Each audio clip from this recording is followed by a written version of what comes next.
नमस्कार, आप देख रहे हैं न्यूज़ 18 बिहार झारखंड और मैं आपके साथ लक्ष्मी। बुलेटिन की शुरुआत करते हैं, रुक करते हैं खबरों की ओर। दिल्ली में बिहार चुनाव को लेकर मंथन हुआ। पश्चिमी चंपारण से बीजेपी सांसद संजय जायसवाल की आवास पर एनडीए सांसदों के लिए डिनर का आयोजन किया गया, जिसमें बीजेपी अध्यक्ष जेपी नड्डा, बिहार बीजेपी प्रभारी विनोद तावड़े, बिहार से केंद्रीय मंत्री और एनडीए सांसद शामिल हुए। बैठक में एनडीए के घटक दलों के सभी नेता शामिल हुए और चुनाव से पहले एनडीए सांसदों ने एकजुटता दिखाई है। एनडीए सांसदों ने इस बार बिहार विधानसभा चुनाव में ऐतिहासिक जीत का दावा किया है।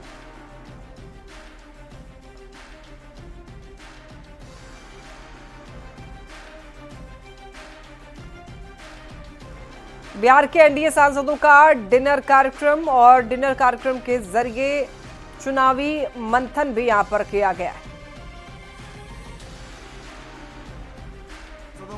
और आप देख सकते हैं किस तरह से जीतन राम मांझी अभी पहुंचे हैं। निर्देश मिला है। अरे इसमें मिलन कार्यक्रम था और निर्देश क्या है, तय है कि अगली सरकार बिहार में डबल इंजन की सरकार बनेगी। बिहार में कोऑर्डिनेशन बेहतर करने पर कोई चर्चा हुई? एनडीए के भीतर पांचों जो घटक दल हैं, बेहतर समन्वय है और समन्वय इतना बेहतर है कि जिसकी कल्पना कोई हमारा महागठबंधन कर ही नहीं सकता है। देखिए, चुनावी वर्ष है, चर्चाओं की शुरुआत है ये, बट हाँ, ये परंपरा हम लोग की वैसे भी रही है। जब सत्र चल रहा होता है तो कहीं ना कहीं हम लोग बैठकर, इस बार संजय जी ने बहुत अच्छे से हम लोग को भोजन करवाया है, सब लोग एक साथ बैठे हैं। ज़रूर चर्चाएं होंगी, अब कुछ समय ही रह गया बिहार चुनाव को लेकर, पर आज कोई बहुत खास एजेंडा के साथ बैठ ऐसा कुछ नहीं है। बिहार दिवस भी था, उसकी भी सबने शुभकामनाएं एक दूसरे को दी, बट हाँ, कहीं ना कहीं अब पूरी तैयारी के साथ एनडीए एकजुटता के साथ चुनावी रण में उतरने को तैयार है।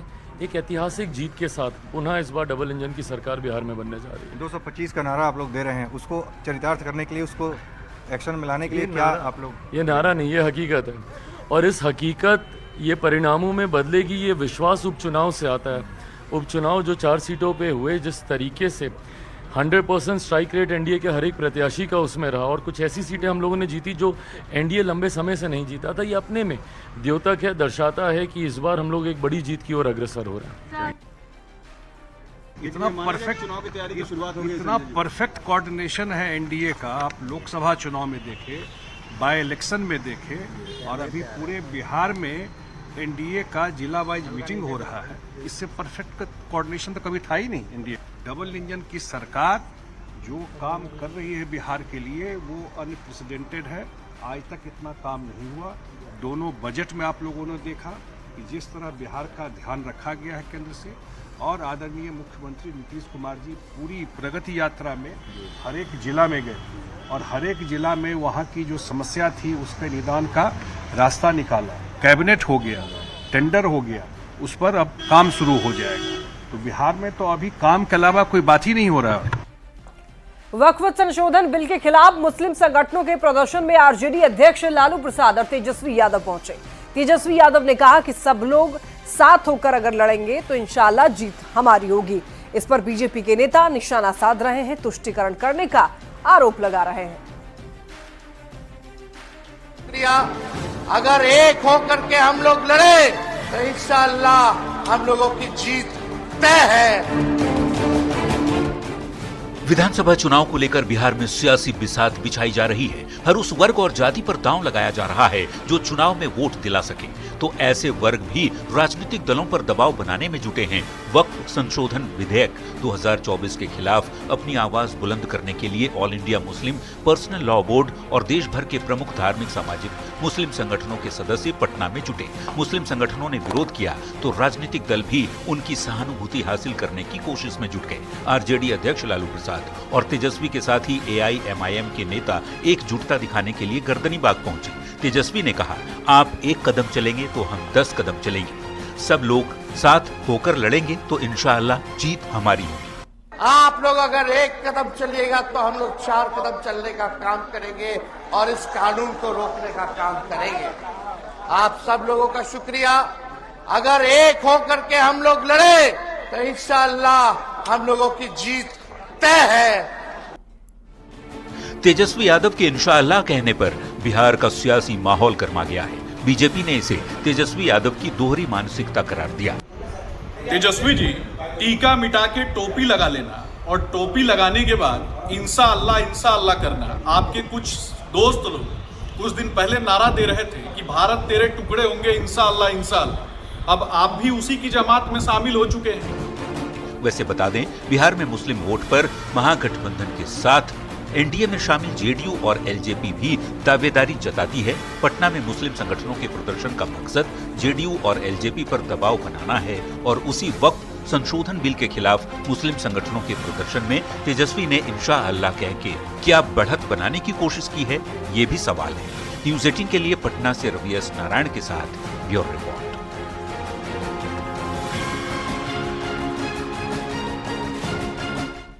तेजस्वी यादव के इंशाअल्लाह कहने पर बिहार की सियासत गरमाई हुई है। केंद्रीय कपड़ा मंत्री गिरिराज सिंह ने कहा कि तेजस्वी वोट के लिए क्या क्या करेंगे महादेव ही जाने। जी, तेजस्वी यादव ने कहा इंशाअल्लाह हम लोग जीतेंगे अगर साथ रहा तो।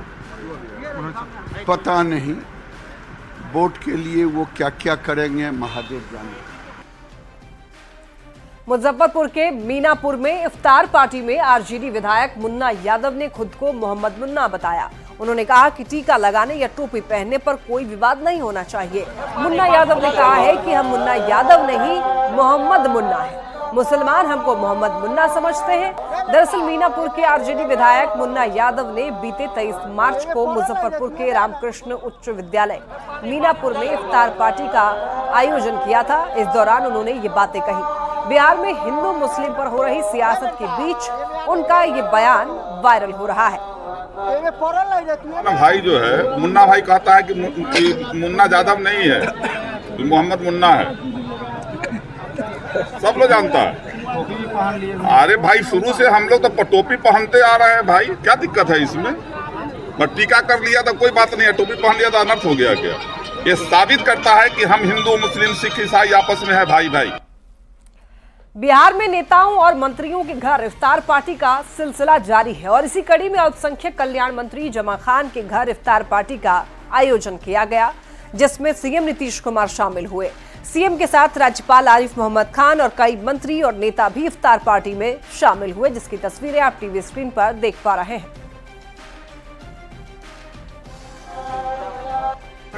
एक मैसेज दिया भाईचारे मोहब्बत का। आपने देखा है जो पैगाम आज जो है भीड़ है, हर समाज तबके के लोग चाहने वाले नेता को मौजूद थे। उन्होंने सबको मुबारकबाद दिया, ईद का मुबारकबाद दिया है। अंदर से बाहर तक सारे लोग जमे हुए थे। आपने देखा होगा ये नेता नीतीश कुमार जी का एक खूबसूरती है, ये हिंदुस्तान का हमारे बिहार प्रदेश का खूबसूरती है जो इंडिया आज कर रही है हमारे नेता के नेतृत्व में। बेतिया से बड़ी खबर, सीएसपी संचालक से 1.5 लाख की लूट, बैंक से पैसे निकालकर लौट रहा था सुधीर। बैरिया के मथौली चौक की यह घटना बताई जा रही है। यह मामला पुलिस के संज्ञान में है। सूचना के बाद मौके पर पुलिस पहुंची। बैंक से लौट रहा था सुधीर, पैसे निकालकर। ये बड़ी खबर बेतिया से मिल रही है, जहां पर सीएसपी संचालक से 1.5 लाख की लूट हुई है। बैंक से पैसे निकाल करके लौट रहा था और सूचना के बाद देखिए मौके पर पुलिस पहुंची। जांच पड़ताल में अब पुलिस जुटी हुई है। बेतिया से आ रहे थे जब अपने सीएसपी जाने के क्रम में, तो उसी क्रम में सब यहाँ पे रोड पे रुका हुआ था लोग, गाड़ी पहले से गन पॉइंट पे एकदम कर दिया, सामने ही से खड़ा हो गया एकदम गन लेके। गाड़ी रोकना पड़ा है, गाड़ी हम रोके हैं। जाते गाड़ी मेरा स्पीड में नहीं था तो रोके हुए हैं। गाड़ी रोकते ही गाली गलौज देना शुरू किया है सब, और जो कैश था। कितने लोग थे? 2 आदमी थे। मेरे द्वारा भी घटना से निरीक्षण किया गया और विभिन्न बिंदुओं पर हम लोग जाँच कर रहे हैं और जल्द से जल्द इसका उद्भेदन करके आप लोगों को इस संबंध में विस्तृत जानकारी देंगे। बड़ी खबर नालंदा से, जहां पर पुलिस कस्टडी में विनोद राम की मौत पर लोगों ने जमकर बवाल किया है। दरअसल विनोद राम के इलाज के दौरान पावापुरी मेडिकल कॉलेज में मौत हो गई, जिसके बाद आक्रोशित परिजनों ने हॉस्पिटल मोड़ को जाम कर बवाल किया। आक्रोशित लोगों ने गाड़ी का शीशा भी तोड़ दिया और बताया जा रहा है कि पहाड़ी निवासी विनोद राम शराब के नशे में था, जिसके बाद पुलिस ने उसे गिरफ्तार किया था। परिजनों ने पुलिस पर पिटाई का भी आरोप लगाया है। परिजनों ने पुलिस की पिटाई से मौत का आरोप लगाया है। तो दारू पिया दारू पीने वाला पकड़ने का मोल है कि बंद करने का है कि मार देना है। मेरी थाना से लाया सर है हॉस्पिटल में, सदर अस्पताल यहाँ से भेज दिया मार उड़ के। यही की तो मर गया था, कोमम जगह में भर्ती किया जान के सर के यहाँ से ले जाइए। नालंदा से बड़ी खबर मिल रही है, जहां पर लहरी में कैदी की मौत का मामला अब ठंडा भी नहीं पड़ा है कि बिहार शरीफ मंडल कारा में भी संदिग्ध हालत में एक कैदी की मौत हो गई है। वार्ड नंबर 18 में बंद कैदी कमलेश रमानी की मौत हो गई है। तबीयत खराब होने के बाद जेल प्रशासन आनन फानन में सदर अस्पताल लेकर वहां पर गया, जहां डॉक्टर ने उसे मृत घोषित कर दिया। इसके बाद जेल प्रशासन में हड़कंप मचा हुआ है। जेल अधीक्षक ने कैदी की मौत को लेकर कक्षपाल नरेश कुमार शुक्ला से स्पष्टीकरण मांगा है। संदिग्ध हालत में कैदी की मौत और मौत के बाद जेल प्रशासन में खलबली मची हुई है। जेल प्रशासन आनंद फानन में सदर अस्पताल लेकर के तबियत खराब होने के बाद दरअसल यहां कमलेश रमानी को लेकर पहुंची थी अस्पताल, जहां डॉक्टर ने उसे मृत घोषित कर दिया है। इसके बाद अब जेल प्रशासन में हड़कंप मचा हुआ है। जेल अधीक्षक ने कैदी की मौत को लेकर कक्षपाल से स्पष्टीकरण मांगा है। वैशाली से बड़ी खबर, भ्रष्टाचार के खिलाफ बड़ा एक्शन हुआ है। निजी मकान में चल रहे राजस्व कर्मचारी के ऑफिस में रेड, भारी मात्रा में यहां से नगद और जमीन के कागजात बरामद हुए हैं। एसडीएम सदर और एसडीपीओ के नेतृत्व में रेड हुई है। डीएम यशपाल मीणा के निर्देश पर लालगंज में छापेमारी हुई है। भ्रष्टाचार के खिलाफ एक्शन लिया गया है। वैशाली से बड़ी खबर मिल रही है, जहां पर एसडीएम एसडीपीओ के नेतृत्व में रेड किया गया है। डीएम के निर्देश पर लालगंज में एक्शन हुआ है।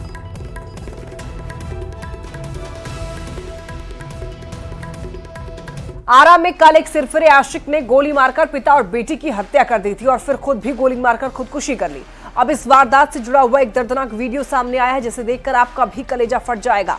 दरअसल फुटओवर ब्रिज पर अपने पिता और बहन की हत्या के बाद 8 साल का मासूम काफी देर तक चिल्लाता चीखता रहा, लेकिन किसी ने उसकी मदद नहीं की। बच्चा अपने पिता के शव को टटोलता रहा, सदमे में चीखता रहा, लेकिन मोबाइल पर वीडियो बना रहे लोगों ने ये ठीक नहीं समझा कि मासूम को खून से लथपथ शवों के पास से हटा लिया जाए। उस डरावने मंजर को देख बच्चे की हालत कैसी है, ये तस्वीरों में देखकर साफ पता चल रहा है। बच्चे की चीख सुनकर के भी किसी का दिल नहीं पसीजा और सभी लोग मोबाइल पर केवल वीडियो बनाने में लगे रहे। कुछ देर बाद आरपीएफ जवानों की टीम वहां पर पहुंचती है। इन तस्वीरों ने एक बार फिर साफ कर दिया है कि वाकई अब इंसानियत खत्म होती जा रही है। ये वीडियो इतना दिल दहला देने वाली है कि इसे ब्लर कर दिया गया है। इसे हम पूरी तरीके से आपको दिखा नहीं सकते हैं, लेकिन यह 8 साल का बच्चा वहां पर रोता रहा, बिलखता रहा, लेकिन लोग वहां पर वीडियो बनाते रहे। सर मैं अपने उड़ा लिया ना गोली मार के। पटना से बड़ी खबर मिल रही है, कल से 3 दिनों तक के लिए ओपीडी सेवा का बहिष्कार किया गया है। 27 से 29 मार्च तक ओपीडी सेवा का बहिष्कार, सभी अस्पतालों में डॉक्टर बहिष्कार करेंगे। बताते चले आपको, ओपीडी सेवा बहिष्कार का ऐलान किया गया है। सुरक्षा, आवास, मानव बल, वेतन की मांग है। गृह जिला में पोस्टिंग की भी मांग की जा रही है। कार्य समय निर्धारण की मांग। शिवहर डीएम पर डॉक्टरों से दुर्व्यवहार का भी आरोप लगा है। आयुष संघ बिहार ने भी बासा को समर्थन दिया है। ये बड़ी खबर पटना से मिल रही है, जहां पर 29 मार्च तक ओपीडी सेवा का बहिष्कार किया है डॉक्टरों ने। सभी अस्पतालों में ओपीडी सेवा का बहिष्कार कर दिया है। बढ़ते हैं खबरों में आगे। बिहार चुनाव से पहले बीजेपी ने बड़ा अभियान शुरू किया है। इस बार 32 लाख गरीब मुसलमानों को ईद के मौके पर सौगातें मोदी किट दी जाएगी, ताकि उन्हें ईद मनाने में किसी तरह की कोई दिक्कतों का सामना न करना पड़े। बीजेपी के 32,000 पदाधिकारी 32,000 मस्जिदों में संपर्क करके 32 लाख गरीब मुसलमानों को सौगातें मोदी देंगे। बीजेपी मीडिया प्रभारी दानिश इकबाल के घर पर कार्यकर्ता बड़ी संख्या में किट तैयार करने में जुटे हैं और कल सुबह से सभी अलग अलग इलाकों में गरीब और जरूरतमंद मुसलमानों के बीच में सौगातें मोदी किट बांटेंगे। जायजा लिया है न्यूज 18 संवाददाता रजनीश कुमार ने।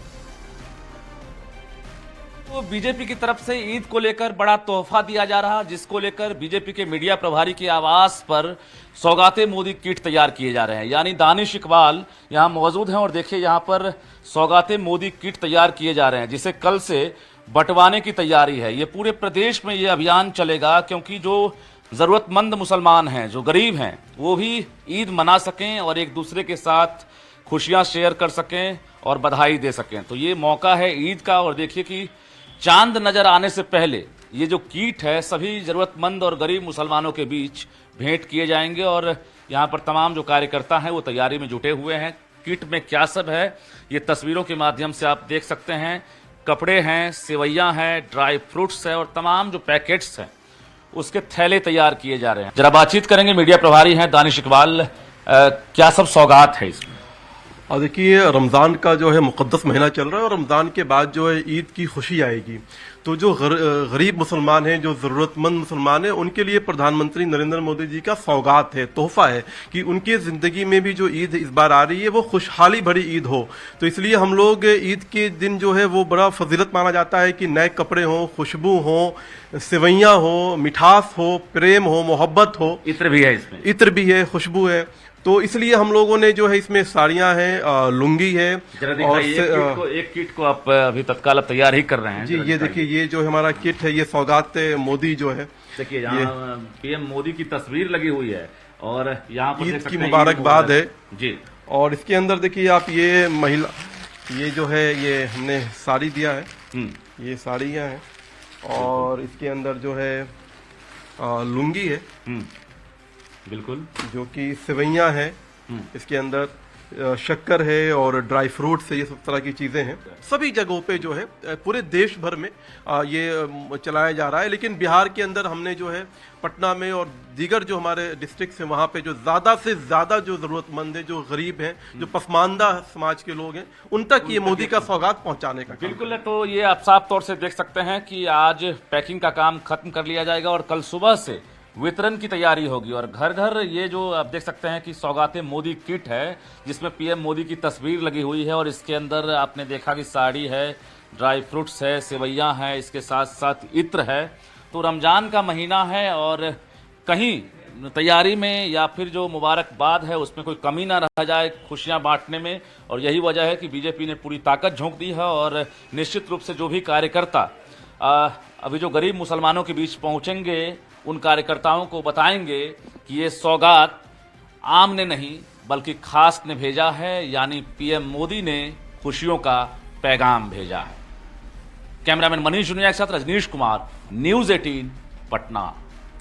खबर आरा से, जहां पर 24 अप्रैल को कुंवर सिंह विजय उत्सव का आयोजन किया जाएगा, जिसमें देश की कई बड़ी हस्तियां शामिल होंगी। वहीं आयोजन को लेकर बैठक भी की गई। जानकारी के मुताबिक 24 अप्रैल को सुबह 11 बजे से विजय उत्सव समारोह मनाया जाएगा, जिसमें कई सांसद, एमएलसी और मंत्री शामिल होंगे। झारखंड के राज्यपाल भी आयोजन में शिरकत कर सकते हैं। वहीं राष्ट्रीय कुंवर वाहिनी के राष्ट्रीय अध्यक्ष धीरज कुमार सिंह ने बैठक के बाद कहा कि ये संगठन 36 जातियों को साथ लेकर चलता है। इस कार्यक्रम के जरिए आरा से एक चिंगारी फिर से उठेगी और देश के कोने कोने में कुंवर सिंह जी की वीरता का बखान किया जाएगा। हम लोग को तय है कि पटना में नहीं, हम लोग ऐसी आरा से मनाएंगे, शाहाबाद की धरती से मनाएंगे। ऐसी शाहाबाद, जब शाहाबाद की ताकत देश स्तर पर एक चिंगारी पैदा किया है, तब तक एक अलग मैंने ताकत मिला है देश को। खास करके अपने समुदाय, राजपूत समुदाय के नेताओं को आगाह करना चाहते हैं कि आप सिर्फ वोट की राजनीति न करें, कैसे कि अब शाहाबाद से एक चिंगारी पैदा करेंगे। हम सिर्फ राजपूत जाति के कुंवर सिंह नहीं थे, कुंवर सिंह 36 नहीं 37 जातियों को लेकर चलने वाले कुंवर सिंह थे। इसलिए किसी जाति विशेष को नहीं है और जाति विशेष पर हम लोग नहीं मना रहे हैं।